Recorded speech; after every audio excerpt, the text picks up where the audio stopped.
Bom, pessoal, nesse exercício aqui, o que nós deveríamos fazer era implementar o método union, que recebe como parâmetro dois arrays de inteiros, e calcular, então, a união dos dois arrays que vieram como entrada deste método, e retornar, então, um novo array que representa a união. E implementar o outro método intersection, que recebe também dois arrays, mas ele vai calcular e devolver o resultado da intersecção dos vetores v e w. Tudo bem? Então, a primeira coisa que a gente precisa fazer é abrir o NetBeans e criar um projeto para que nós possamos desenvolver esta atividade. Bom, então temos aqui o nosso projetinho, que eu chamei de Laboratório 2. Nesse projeto eu tenho uma classe, a classe Laboratório 2. Essa classe, nós vamos utilizar aqui um método auxiliar, que é o método GenerateValue, e outros métodos aqui, o método para imprimir o vetor, e também o método para imprimir o vetor de forma reversa. Por enquanto, todos os nossos métodos aqui serão do tipo static. Depois nós teremos outras aulas em que vamos detalhar melhor isso.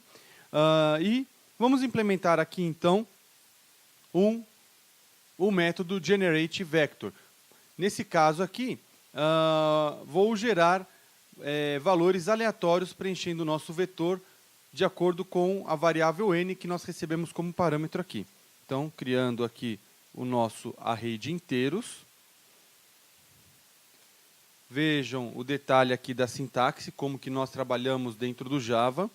Precisamos, é como se estivéssemos instanciando aqui um array. Então, aqui no caso, criamos um array vet de tamanho n. Vou utilizar aqui, nesse caso, o foreach, percorrendo o nosso array n.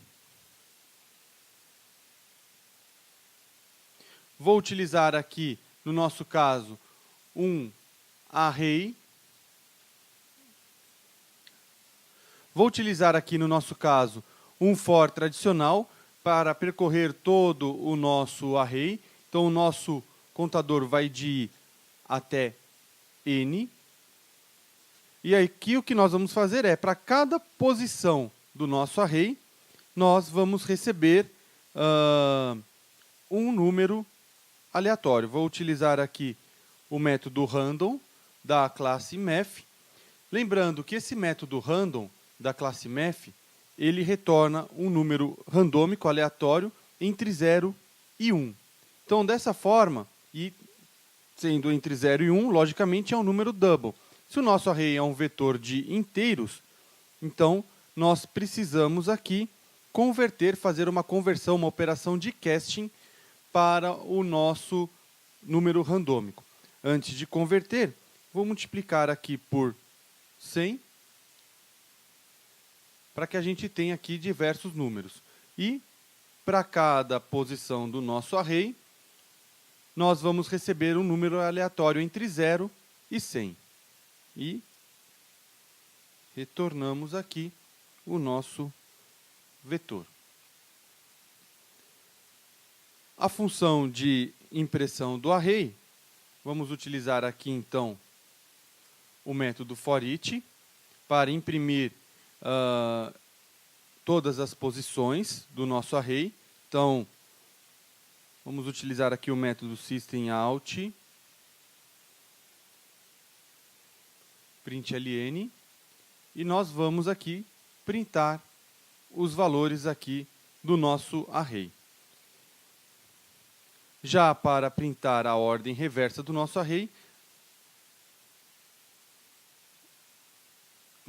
de forma reversa, vamos utilizar aqui, nesse caso, um for tradicional, só que o nosso for vai ter um contador que começa em n e termina em 0. E aí, logicamente, ele precisa ser decrementado. No nosso caso aqui, ao invés de n, vamos utilizar o tamanho do array, o length do array. E, então, vamos aqui imprimir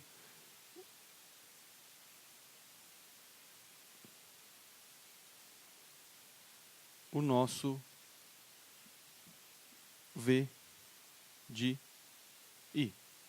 Aqui em cima, aqui em cima nós estamos imprimindo o W, que representa o valor de cada uma das posições do nosso array. Bom, aqui já tem a assinatura dos nossos métodos que nós precisamos construir, que é o método union e o método intersection. E aqui o que nós vamos fazer então, vou criar aqui primeiro um array vet, que vai ser o nosso array que será retornado como resultado da união dos dois arrays. Inicialmente, o tamanho dele, como nós estamos unindo os dois arrays que nós recebemos neste caso, o V e W, o tamanho inicial do nosso array deverá ser, então, a soma do tamanho dos dois arrays que serão unidos. Então, v.length mais w.length. Esse é o tamanho do nosso array de retorno. E aí, o que nós precisamos fazer é percorrer o primeiro array, pegando todos os valores de cada uma das posições, jogando no nosso vetor de resposta e fazer a mesma coisa para o segundo array. Nesse caso, vou trabalhar aqui com um contador. Existem várias formas da gente fazer. Eu vou fazer aqui da forma que talvez seja a forma mais simples para que vocês entendam. Depois nós poderemos ver outras formas um pouco mais elaboradas. Ao invés de utilizar, então, um contador criado dentro do nosso for, eu vou criar o contador aqui antes do nosso for, para que a gente possa utilizá-lo mais de uma vez, fora do for, inclusive. Então, primeiro ele começa em 0. Depois, o nosso contador I, na primeira interação, nós vamos percorrer o array V, então ele vai até v.length. E aí o que nós fazemos é vet de I vai receber o valor de V de I. Simples assim. E o nosso segundo for, como eu disse para vocês, é um exemplo aqui mais simples, talvez. Nesse caso aqui, então, vou criar uma variável local a este for, chamada de j, já que eu vou percorrer o segundo array. E o segundo array aqui, então, w. O j vai de 0 até o tamanho de w. Nesse caso aqui, então, por que eu estou criando uma outra variável? Veja, eu estou utilizando a variável i para marcar a posição do nosso array, também do array de resposta. Então, aqui a posição i, que ao final do primeiro for, o i deve estar valendo o tamanho do nosso array inicial, do primeiro array que trabalhamos, o array v. Então, aqui, vet de i vai receber aqui o valor de w de j, já que nós temos que percorrer o vetor j desde o começo. E aqui, nesse caso, podemos, então, colocar aqui também i mais. E, então, retornamos aqui o nosso vetor vet. Simples assim. Então, nós, neste exemplo, utilizamos dois for. O primeiro for, vamos percorrer o primeiro array v, de 0 até o seu tamanho, utilizando o contador i. Aqui, como o vetor vet também está na posição inicial, nós vamos unir, significa que da posição 0 até o tamanho de v, o vetor vet vai ter todos os elementos de v. Em seguida, nós vamos percorrer o vetor w, utilizando um contador aqui, no caso, o contador j, que vai percorrer o vetor w até o seu tamanho. Mas a variável i deve continuar com o valor que foi terminado, que foi alcançado ali no último for. Então, por isso que nós construímos dessa forma.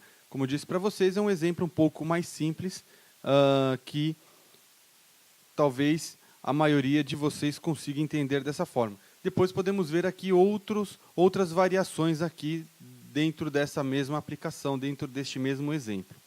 E agora a intersecção. A intersecção é algo interessante, onde nós precisamos percorrer o array V e o array W. E nós precisamos ver todos os elementos que estão em W e que também estão em V. E somente estes elementos é que serão inseridos dentro do vetor VET de resposta. Então, aqui, vamos criar aqui o nosso vetor VET. Nesse caso aqui, como nós não sabemos inicialmente o tamanho, quantos elementos são os que são intersecção, que são comuns para os dois vetores de entrada, o que nós podemos fazer aqui, então, é criar um array de resposta sendo do tamanho inicial da soma dos dois vetores de entrada, já que nós não sabemos. Ou seja, no pior caso, o vetor V e o vetor W são iguais. W.length. Então, o nosso vetor VET, nesse exemplo aqui, tem o tamanho da soma dos dois arrays que nós estamos recebendo como parâmetro. Também volto a lembrar que é um exemplo simples, uma forma simples de ser desenvolvido essa aplicação aqui, este método, para que a maioria entenda. Existem outras formas até mais otimizadas para fazer essa tarefa, mas não é a nossa intenção neste momento. Primeira coisa, então, que nós precisamos fazer é percorrer os dois arrays. Então, vou utilizar aqui o for tradicional, de i começando em 0, e o primeiro for vai percorrer o nosso array V até o tamanho dele. Só que nós precisamos percorrer também o array W e verificar se todos os elementos de W, aqueles elementos que são iguais, que estão em W e que estão em V, então nós precisamos adicionar ao nosso array VET. Vou criar aqui uma variável auxiliar contadora, que vai ser o contador da posição do array VET. Tá? E aí, então, nós precisamos de um outro for. Veja que aqui nós estamos utilizando um for dentro de outro for. Tá? Então, aqui o segundo for vai percorrer o nosso array W até seu tamanho, até length. E aí, então, vamos verificar se o V de I é igual ao W de J. Se for igual, então o VET de count vai receber, aqui tanto faz, vamos dizer que então vai receber o V de I. Tá? E aí, então, nós precisamos incrementar também o nosso contador count, para que na próxima iteração nós possamos acrescentar o próximo valor na próxima posição disponível do vetor VET. Então, o que vai acontecer aqui? Quando nós trabalhamos com for dentro do outro, percorrendo dois arrays, significa que este for mais interno, ele vai ser executado várias vezes. Ou seja, para cada posição, para cada valor de i ou cada posição de v, nós vamos percorrer o vetor w todas as vezes, verificando se o elemento do vetor w é igual àquele elemento da posição i do vetor v. Nós estamos fazendo isso desta forma por alguns motivos. Primeiro, como eu expliquei para vocês, é um exemplo aqui simples.